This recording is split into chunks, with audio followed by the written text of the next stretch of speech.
আসসালামু আলাইকুম রহমতুল্লাহ। আমাদের দেশের ডাক্তারদের উদ্দেশ্যে বলছি, আপনারা আমাদের রোগ নির্ণয় করেন। আল্লাহ তাআলা আপনাদের মাধ্যমে সেবা নিয়ে আমাদেরকে সুস্থ রাখেন। আপনারা জানেন, যখনই যে চিকিৎসা দেন সেই চিকিৎসা আপনারা জেনে শুনে ওষুধপাতি দেন।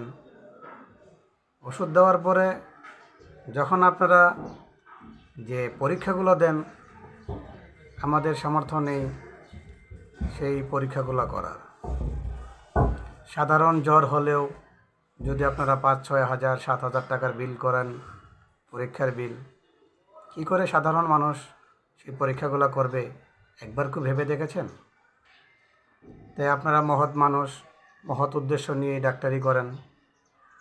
যতটুকু পারেন প্রাথমিক চিকিৎসা পরীক্ষা বাদেই করেন। আসসালামু আলাইকুম।